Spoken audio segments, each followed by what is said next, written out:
Hello,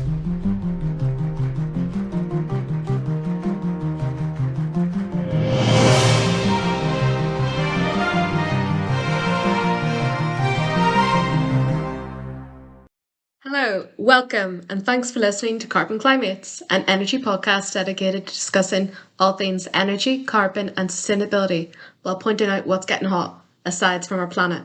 I'm your host, Enya, and today I'm joined with my Carbon Cli-MATE and co-host, Hannah, who I will be introducing shortly. So before we get on today's topic, Hannah, how's your week been, and can you tell us a bit about yourself? Yeah, my week's been pretty good, besides the weather is absolutely terrible at the moment. And then, I'm flying home tomorrow, so I don't really know what the weather's like in England. Exciting. Yeah, are you looking forward to going home? Yeah, I haven't been home in a while, so wait, that's not true. It was only 2 weeks ago.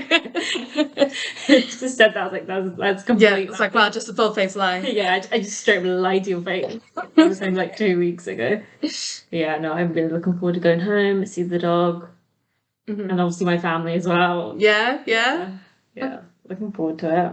That sounds nice. And you're flying home to England as well, aren't you? Yes, I'm flying tomorrow. I'm flying tomorrow. What time's your flight? Oh, Are we gonna fly at the same time? I think it's like, I'm in late. I'm going to Leeds. I know, but we're both gonna fly from Belfast. I think my flight's around 6 or 7. Mine's at 8. We might be there at the same time. I'll see you at the bar. Like, I'll see you. So you can buy me a drink? Yeah. My dad will be there. You're like... Wait, no, serious? Yeah. Can you find out when it is? I'm gonna look it up later. Yeah, I'll text you tonight. Like, yeah. Okay, great. I'm looking forward to it. But yes, no, anyway. Anywho. Here, so can you tell us a bit about your job title and job role? So I'm a sustainability engineer. That's spelled S-U-S. It's actually really hard to spell. You know what? I always get like that. You should probably learn how to spell this. But been a sustainability engineer for 1 year, 11 months. Wow. So nearly 2 years. You didn't round that up, did you? No, you just wanted to be 1 Did year. I do it like how they say babies? It's like, I've been here 23 months. Yeah, that's, yeah. Okay, yeah. So nearly 2 years. It's blown in. It really has. Yeah. Yeah. That's really good. Like, yeah. And did you always want to be in this sector? Like, see at school, what did you ever envisage yourself doing? Well, I'll be honest with you, I didn't know what this job was until I applied for it. I didn't really know what this job was in my interview. Yeah. So, I couldn't have told you that this job existed before I, got to my master's and was looking for a job at the end of it. And then this came up through the university, and I just sort of applied for it based on the fact that, if it was being offered to our masters, it was probably specific to us. But it's not something I ever thought I would be doing. I was definitely more geography based growing up and throughout my undergrad. So this is not the career I expected to see myself in. But you've got no regrets, like you're so happy you're in it now. I really enjoy telling people I'm an engineer. Yeah. Sounds really smart. Women in STEM. Like my mum and dad have no idea what I do. So yeah. No, I do really enjoy it. Okay, that's class. Oh, brilliant. Thanks for that, Hannah. And now we're going to move on to today's topic. So, Hannah, I have one question for you. Why was the solar panel anxious? Why was the solar panel anxious? I'm not sure why. It was all hot and bothered. That was really good. Yeah, you like that? Where'd you get that from? Go back in there. Just I typed in solar jokes to Google. Pick the first one, obviously. Yeah, first one. I it's just brilliant. Go yeah, this'll do. But okay, hopefully that got you amped up. That was another wee there. Just I thought I'd slip that in. Because that brings us to our topic today of renewables with this specific podcast title. And I've had this title for a while, and I'm really happy I'm going to use it now. But it's called Renew, Enable, What a Gas. So have you heard the term? Like, what a gas? Like gas? As in like a funny? Yeah, exactly. Yeah, exactly. So, I thought that was pretty clever of me, I have to say. Pretty clever. Yeah. I'm not looking for praise or anything. It's fine. Just stare at me Yeah. And I'm mouthing. It's like... No, honestly, it's the best title I've heard. Yeah. Okay. So, yes. Anyway, onto the serious stuff. The serious stuff, okay. So the UK became the first major economy to commit to 1,000% reduction in greenhouse gas emissions by 2050.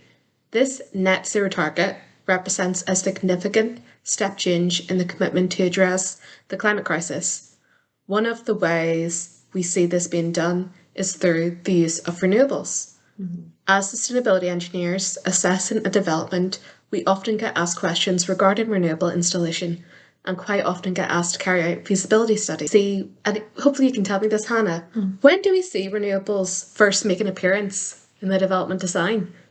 It'll be literally stage 1, Stage two. 1, planning. That's right. Yeah. And you know what? I've got that on my script. That's right, planning. That's right. This wasn't rehearsed or anything. It's like I've got my script written down.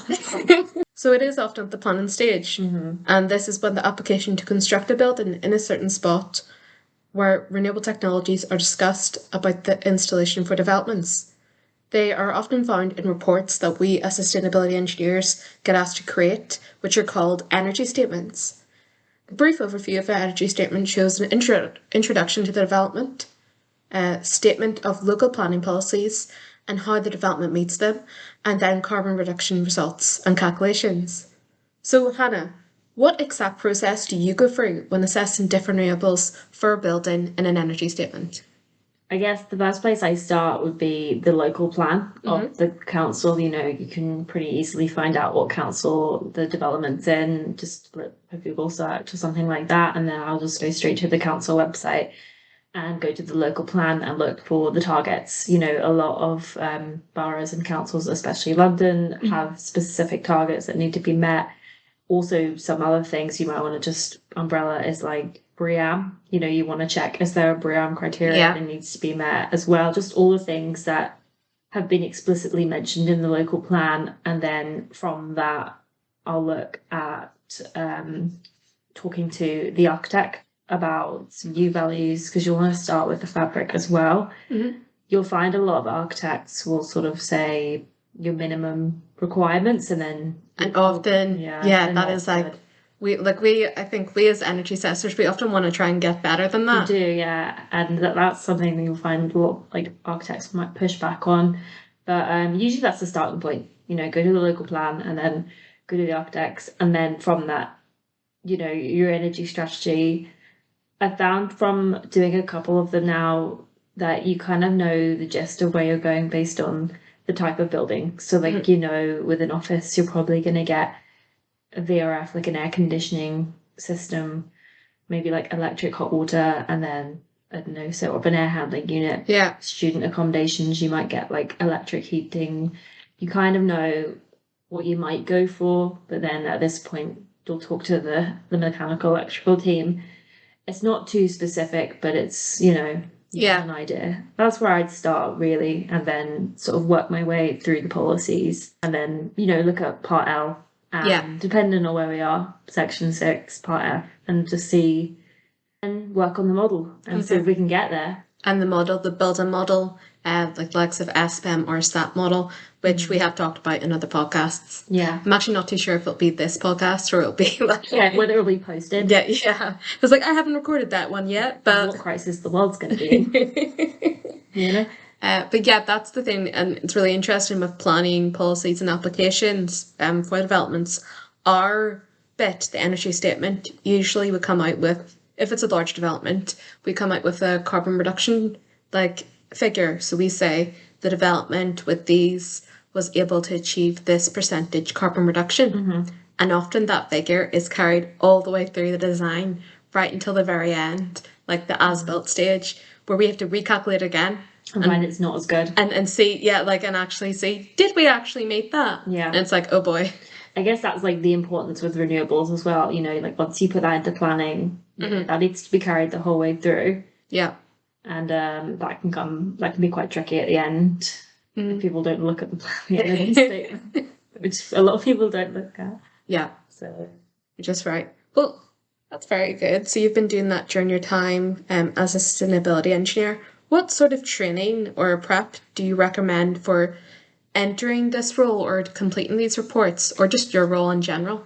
I guess if I start specific with energy statements, a lot of it is going to be reading. Like just reading around the topic. Like I said, the local plan, part L, you're like, if you're doing non-domestic, your non-domestic compliance guide, basically just checking that everything's compliant before it goes into planning, because it's going to be checked against them targets. And then also I found reading previous energy statements. We work in a team that we've done a lot of energy statements over the years, so it doesn't hurt to look at what like a colleague has done previously and just adapt it to the project. So it's quite heavy, especially when you are going through the policies, a lot of reading, writing, but that's why I think it's good. I like to get up maybe a previous energy statement or something that's been done in maybe the same council or the same building use, and then you can kind of use it to adapt to your development. And then I guess for the whole job, it's it's a learn on the job type of position. I think I didn't come to this role with any experience, I think, really, besides maybe some like report writing and things like that, that you'd pick up in uni. I think everything I learned is really just throwing myself into the position. That's so impressive. And I think you would have to agree, probably the same. Oh yeah, like literally I was more on the practical side before. Like when I'm looking at like assessing solar panels or installation, I was actually on I used to work for a company that installed solar. You were on the other side. Yeah, I was on the other side. But I would say that, and really you just pick up as you go through it. And obviously there's a lot of reading. It can, the reading can definitely be a bit overwhelming, but that's why I find it's easier to kind of work and read at the same time, pick it up as you go along. So yeah, that's what I think anyway. Nice. You're like, wrong. We're going to start that again. Yeah, can you do it again? Oh, no, that's brilliant. That's really great to hear. Thanks very much. Okay, well, Hannah, now it is time for a wee fun section of the podcast. Now it's time for a fun section. Now it's time for a fun. It's fun already. We're 12 minutes in. Yeah.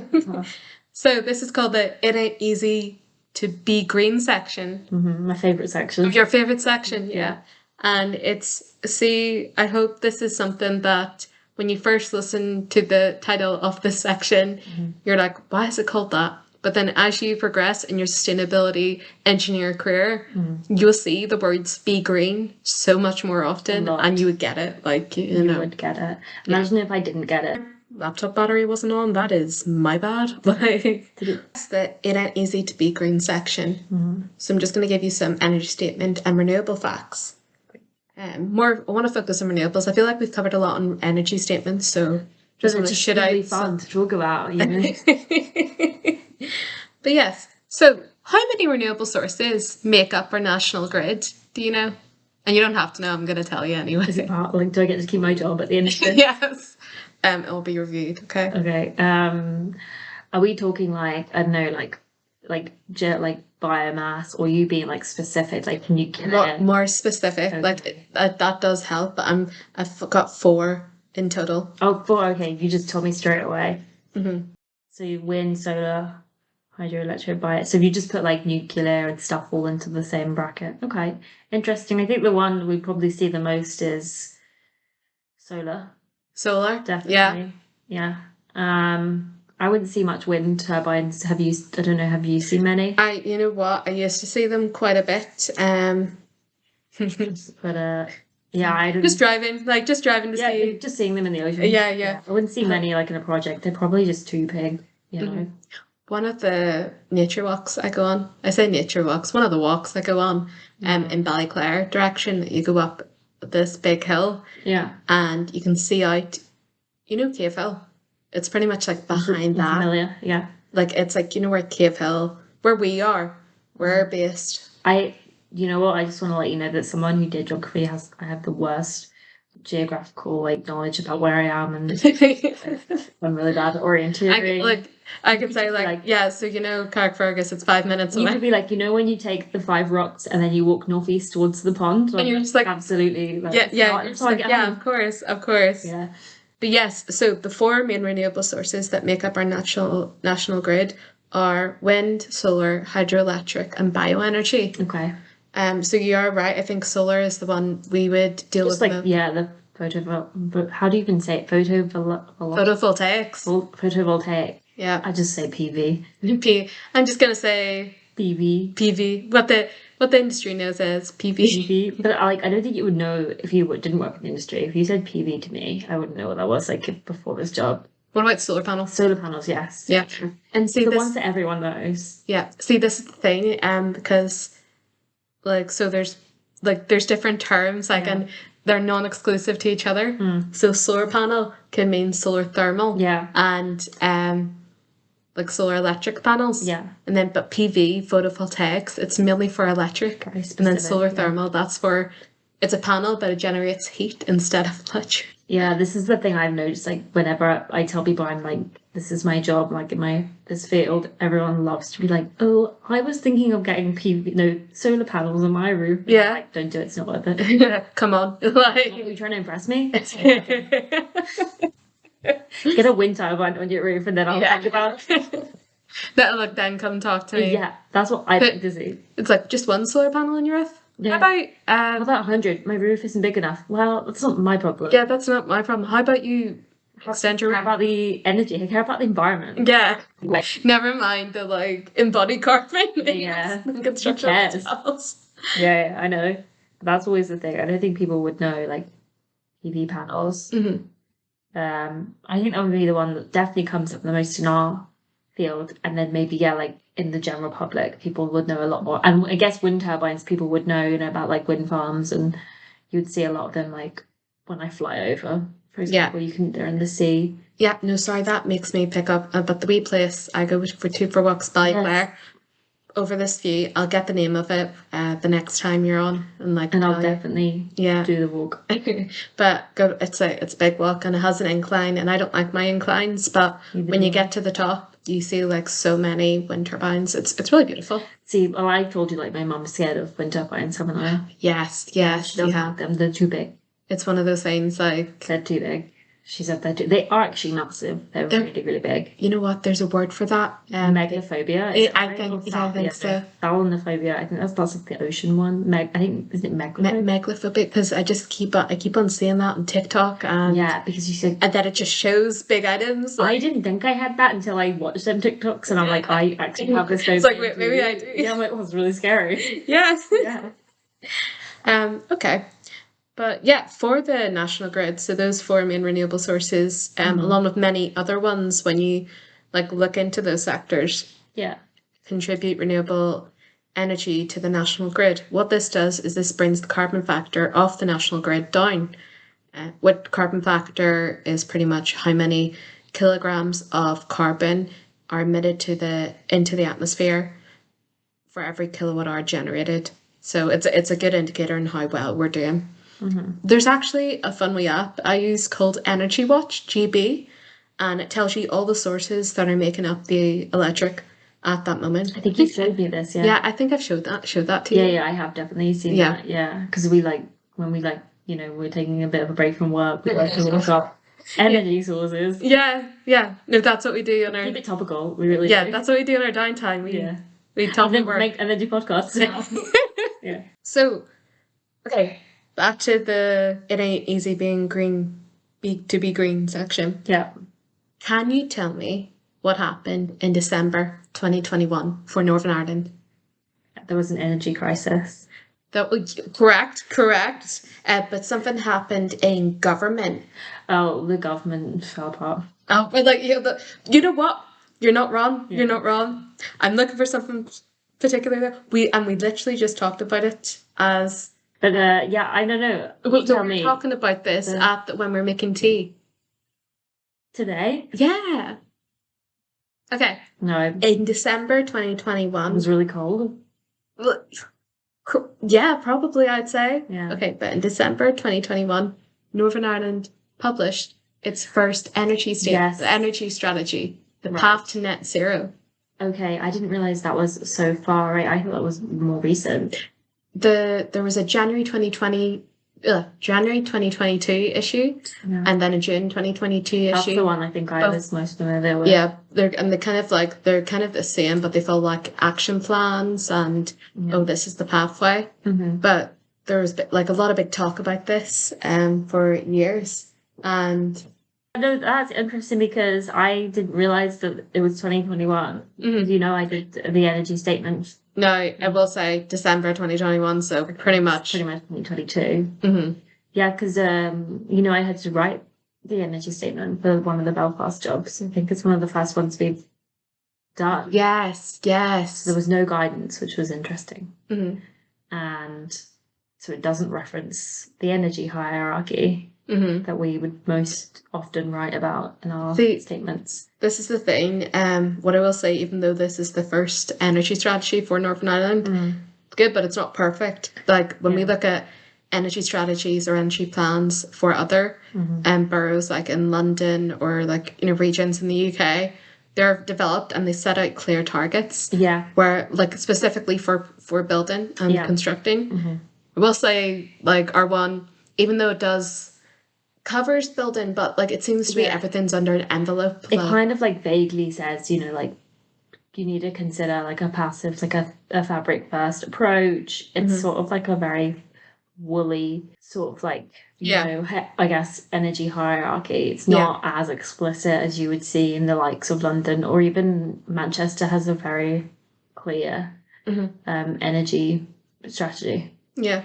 And like, see, this is how many you've worked on. You know, you've been around the block. Been around the world. I don't speak the language. Been around the regions of the UK. Yeah. But yeah, I mean, it's good for Northern Ireland. You know, it's definitely becoming way more important. I think people are realising how important they are. Like builders and contractors, people who probably wouldn't have been that interested in energy statements are definitely like, they want to see them, they want to read them. They want to see them now, you know, whereas they wouldn't, I don't think typically would have read them. Now they actually want to be like, oh, does your building overheat? Do we reduce our carbon? And that's great to hear. So yes, the Northern Ireland, it was published by the Department of, I think it's the Department of Economy, either the Department of Economy or Department of Finance. I was thinking Department of Infrastructure. But it was like they definitely. I think Department of DAV is really. I'm really seeing DAV, so I'm thinking Department of Economy. Okay, yeah. I don't know. I think you're right. I don't know. I'm probably wrong. But this energy strategy outlined targets for different sectors, and it sets a clear pathway to meet the net zero targets, obviously we talked about at the start of the podcast. And I'll post a link to anyone who's interested in reading that, though. It's a really good read, guys. Yeah, it's a really good read. It sends me right to sleep. Yeah, it sends you right to sleep. But why is this a big deal? Because everywhere else in the UK has an energy plan and an energy statement requirement as part of their local planning policy.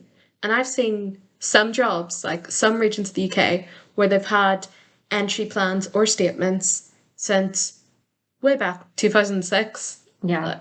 And with this, with this strategy and plan finally being published, it is a big push to get NI on the right direction of helping meet the net zero targets. It's definitely important.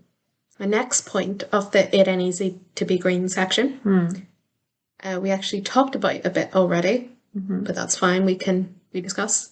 So if you're ever completing an energy planning application in London, you will most likely have heard of the London Plan, which is a specific regional strategy for the boroughs of London in order to help improve the future infrastructure and climate and energy use of the area. So my question for you, can you guess when the London Plan was first published? I don't know. 2017? That's a good guess. Unfortunately, no. Unfortunately, wrong. Get out. Think, but don't think this. Okay. Mayor of London before Boris Johnson's time. That doesn't mean anything to me. You're from London. You should know this. 2012? I don't know. Okay. Do you give up? Yeah. Okay. Would you believe it's actually 2004? 2004. I didn't realise it went back that far.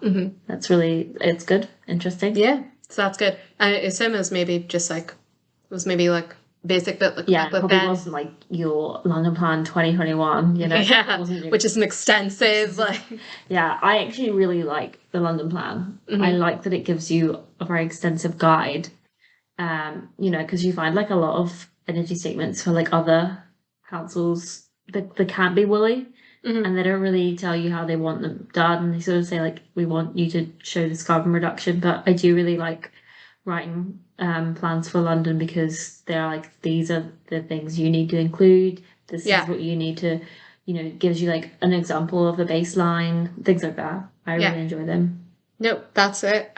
So can you guess who it was under for the Mayor of London at that time? I couldn't even tell you who the Mayor of London was. It was a fellow called Ken Livingstone. Yeah, I don't know who that is. But yeah, so just under him, the London plan came into fruition, and it's supposed to be a plan addressed by the Mayor of London, but we know it's everyone else in the sectors, I'm sure of the planning, he probably hasn't read it. that put it together. But yeah, and it, like, one of the chapter we're actually interested in, I think, is chapter, I'm not going to name the chapter number, but it's response to climate adaptation or mitigation to climate change. It usually changes those couple words like every... I know the policies that we would reference are like called like SI1, SI2. Yeah. So... that would be wrong. But yeah, as you said, it's been updated every 3 to 4 years, so it's keeping with the times. And the most up-to-date version of the London Plan, there is a requirement of a 20% reduction in carbon through the use of renewables. Yeah. So, for your experience, what renewables do you think, or have you found, that help make this reduction in certain developments? You know what I'm going to say, like, already. What? Don't you? What? An air source heat pump. Yes, of course. But that's actually... Yeah, and you always find that in non-domestic buildings, and like domestic, like usually domestic as well. They give it as well. Well, like thinking of like the energy statement, like what we just worked on. I mean, that was a significant reduction in. It easily got it. Like easily, as soon as you switched out that gas boiler to an air source heat pump, the reduction in carbon just was so significant. And you would find the same, I think, for most non-domestic. It's the first thing people think of, air source heat pump. I think, if not more favourable, the PV. PV. That's very, like, that's very Would you interesting. think that's air source heat pump as well? Yes. Wind turbine. No, I think biogas boiler. But one of the reasons I actually wanted to start this podcast, and I know our phones are tailored towards us. Yeah. Like when we get articles, when we receive articles, they're tailored because they're cookies. I can't wait to get more articles about wind turbines. Yeah, exactly, because your phone is listening. Yeah. But I think it was maybe last year, I was just at home, and this article popped up. I won't say from which newspaper, in case this goes rhymes with the fun. But it popped up. It's like, why heat pumps are a waste of money. Yeah. And this is like this is maybe at the start of like maybe the big heat pump push. Like we've been in the sector already at that time. Heat pumps were a really big thing to install in non-domestic buildings, and they were giving us a good renewable outcome in our energy simulations. And so I read it and I was like, of course, this is written by like a reporter, maybe taking minimal input from somebody who doesn't have the background knowledge. Exactly. And it just made me a bit angry, because what that's gonna do, and like this is a big thing, like public opinion. It's really important. Yeah, because that article is out there, people read that and they start to think, oh, heat pumps, they're bad, but they don't even look into it further. Yeah. They just like have this thing where it's like, it's so bad, like. And like public opinion, it spreads. My auntie, she said, I think, like my auntie, hey Paula, if you're ever listening, Paula. I remember her saying, it's like, oh yeah, air source heat pumps, sure they're too noisy in domestic dwellings. That's why so and so had to get hers taken out. And I'm like, what is it? I was like, us as engineers, we would know that. But like people are discussing amongst themselves and Well, my granddad was like, when we were looking to improve the EPC of his house, he was like, should I get an air source heat pump? And I was like, how would he even know what that is? And it's because like it was being encouraged in the news, like, oh, everyone should get an air source heat pump. Yeah. But I think like, the big thing is like, yeah, if you don't have the background knowledge, it's something we both probably know about already. It's like you shouldn't really get an air source heat pump if you haven't got good thermal fabric. Yeah. Because it's going to be, and also another thing is people think it's going to save them money, but it's not, because electric is more expensive than gas. That's, that's actually another podcast episode in itself, the price of electric, and we discuss it and like just... But that's what I think people think. They're like, oh, we'll get an air source heat pump and I will save myself money, but you probably won't. But you'll save, your house will be, more environmentally friendly. Yeah, exactly. It'll improve one thing it will help do, it will improve your EPC rating. Exactly, yeah. So much. And if it gets to legs of a B or an A, that's really good for the legs of mortgage rates. Yeah, a green mortgage. A green mortgage. I think it's an A or a B for some of them. Yeah. I think the average for Northern Ireland EPC houses are either a D. I think it's a D or an E. D or an E, yeah. Which is great to hear. But I think if we get usually we produce C's or B's or like we go above average. Above average. Well, I'm above average. Below average. But yeah, no, Hannah, thank you so much for today. You've been really great to talk to. Cool. And really, really interesting. Really funny. What is it? Really funny. You're really funny? Yeah, me. Yeah. You're really funny. You're great. You're amazing. Thank you. Thanks. Thanks so much. But yeah, just before we go and sign off here, do you have any advice to prospective energy modelers, assessors, or future wannabe engineers? I guess, well, I didn't know what this was before I started. I'd say just keep an open mind about like your prospective careers. If this renewable energy sort of something that piques your interest, definitely look into it, and don't be overwhelmed if you come into this field and not know anything, because we all have to start at the beginning. It's such a niche career to be in, with the regulations constantly changing. Every day is a learning day, and that's just the way it will be if you work in this field. I really like what you said there. Every day is a learning day, because it really is, and it's everyone says it, but I would say this industry, every day is a learning day. Like I've been in the sector 7 years, and like I'm still. Well, someone will say something or ask you for something, and you're like, oh, I've never heard. Yeah, yeah, just like I've even heard like Alan, our boss, say not come across that. He's been in here the longest. He hasn't come across it. Someone be panic. Well, I brilliant. That's grand, and hopefully people take that under wing. Mine more as an advice. It's more just a joke, just to finish off with. I'm glad you're here to supply the jokes. Yeah, I really appreciate that. So, how do solar panels like their eggs? I don't know. Sunny side up. That is actually a good one. Yeah, you like. I was going to say the easy side up. I don't know what I was going to say. Well, thanks for having me on here. I really enjoyed it, actually. Yeah, no, of course, we'll definitely get you back. Yeah, thank you. Yeah. I'd like to be paid next time. But no, thanks for listening. If you check out the Carbon Cli-MATES Instagram at carbon_Cli-MATES, I will have a link to the items we discussed here today, so you can learn more about them. Thanks for listening. Bye.